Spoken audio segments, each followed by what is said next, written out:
Welcome back, guys. Just another little quick update of what's going on around here.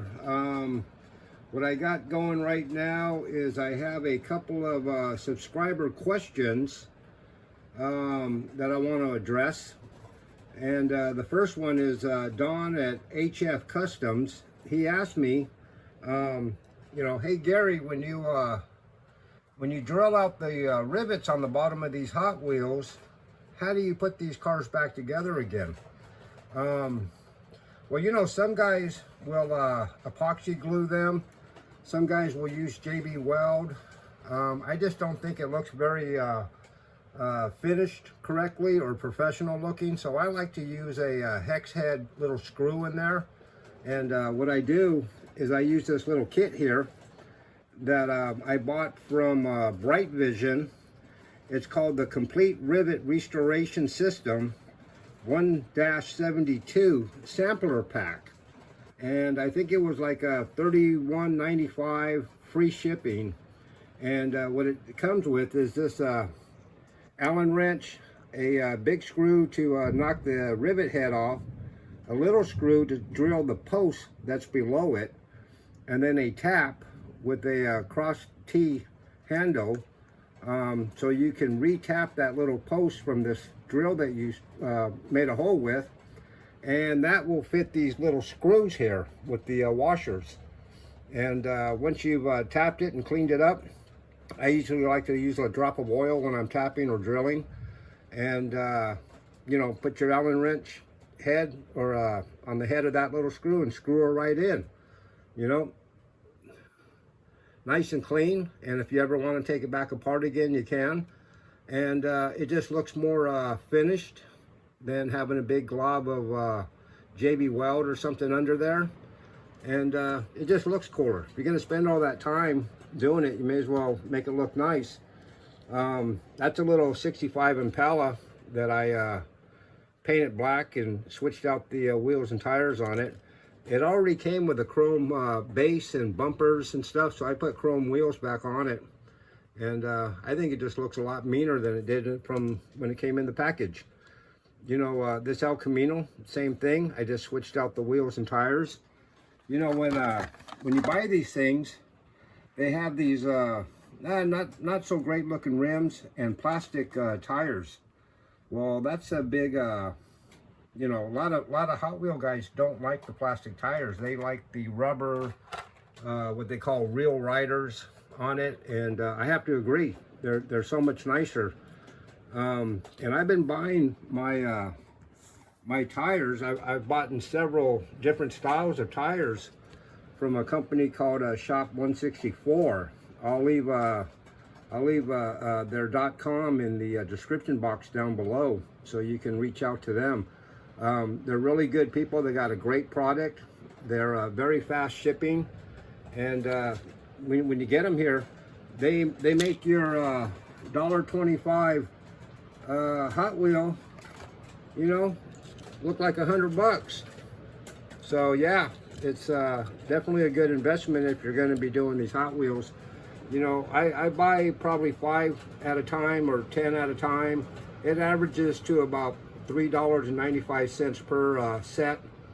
So yeah, for the little investment, it just makes all the world a difference. Last video I showed you Hot Wheel Hank, his little Volkswagen Custom that I was going to paint for him. Well, there she is, all painted up now. I'm just waiting for him to come by and pick her up. Also a 55 Chevy for Mark. That's his pearl white 55 Chevy I just did for him. The second question I had was from Gear Dog 1187, I think it is, or 81, 87. He asked me, hey, when when I chrome around these windows, would I do a little demonstration of what I do? So I've got James's 66 GTO sitting here, and Al's Mercury, which I've already done the chrome foil down the side, but now I'm going to brush in the windows on these cars, and I'll show you how I do it here in a second. Okay, let me just set up. and I'll be right back with. All right, guys, let me give this a try. Now, when I do the chrome around the windows, I like to use this Molatone liquid chrome and a good a good paintbrush. About to say airbrush, but paintbrush. And what I do is I open it up and I'll grab a little piece of like a plastic. In this case, I'm using a plastic sandwich bag to put a little bit of paint on top of. I'll show you that real quick. That thing there. And so I just drip the paint into that. And what I'll do is I'll, you know, get a lot more paint on the brush than you would imagine. You would think, oh, he's, you know, just going to very, very lightly dip his brush in there. But I like the brush to be pretty wet. You can see right there.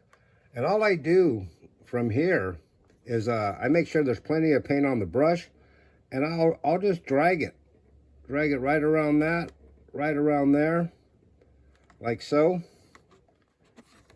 I'll come over here and I'll do the same thing. You know, the chrome strips are usually pretty well pronounced on a lot of these model kits and stuff. Let me see if I can get in there a little bit more. And so the idea is just to kind of fool the eye into thinking there's a chrome strip around there. So you don't really have to paint the chrome strip 100% of its width, because if you do, you know, if I went around and painted this whole chrome strip, the whole thing, it would look too fat, and it would look more like a toy car than a real car. So what I do is I might paint maybe a half of it to 2/3 of it, just so you can see it, you know, just the chrome going around the window, and call it that, instead of trying to paint the whole molding. You know, I'll just take my brush, drag it right across that, just like that, and you know, just enough chrome to let you know it's there, and you're not just staring at it, you know. I'll come back in here. Let me see if I can adjust this a little bit more. Just like that. I'll just drag it right across there, and then if I get a little bubbly like that, a little deal, I'll take my shirt and I'll wipe it off real quick before it sets up. You know, you have a few minutes to do that with this chrome.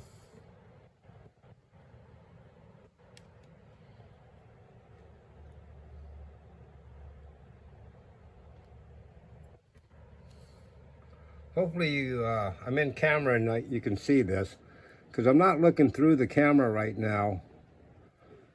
I'm looking at the model, but I kind of trying to stay within the camera range so you can see what the heck it is I'm doing. Let me point it down a little bit. Maybe that would work.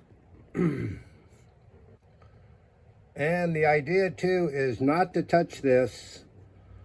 You know, don't drag your hand over it, because this stuff might take all day to dry, or it might take 24 hours, or it might take a week. You never know. It depends on what the conditions are around you. And all you're doing is bumping that edge. You know, stuff like these drip rails, all I'm doing is just dragging it along the edge of that. Okay, like so. You know, sometimes you got to go over and kind of touch it up here and there. Other times you might have to take your t-shirt or whatever you're wearing and wipe it back off like I did that one, and then I'll come back and I'll wet up my brush really good. Yeah, because you want the brush wet, because you want to try to do one continuous line.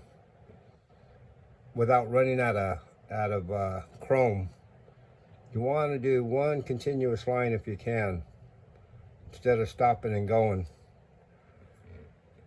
So, and with a little bit of practice, you know, you'll get it. We'll do the other side while we're here. And yep, I'll drag it right along the edge of that, right along the edge of this, like so.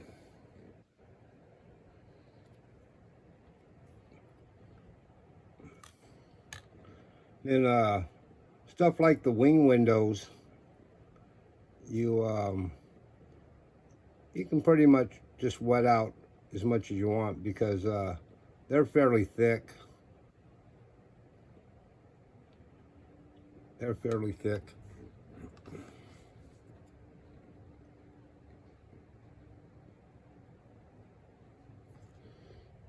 So you can actually paint them like you're painting something with a brush.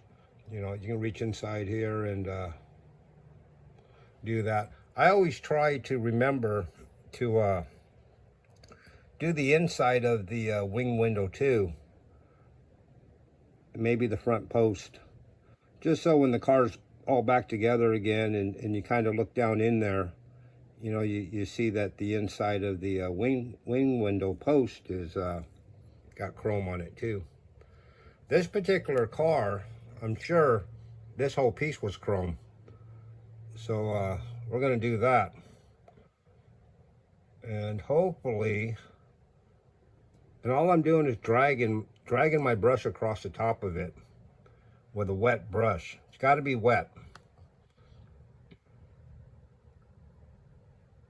So wet that you think, oh no, that's way too much paint on that brush.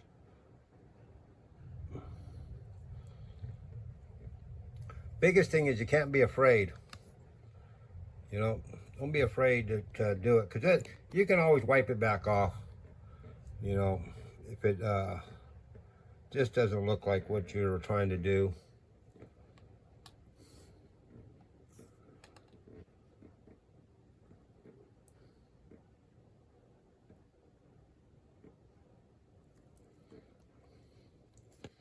There's a couple of spots. I'm not sure. I think this drip rail actually goes all the way around it. It's so hot in here. I'm sweating as I'm doing this. But anyways, that's how I do it. And I don't want to make this video too long, because it's already, you know, like over 10 minutes, I'm sure. But anyways, that's how I do it, guys. If you like this kind of stuff, give me a like and a comment, and I will see you guys on the next one. Thanks a lot. Bye-bye.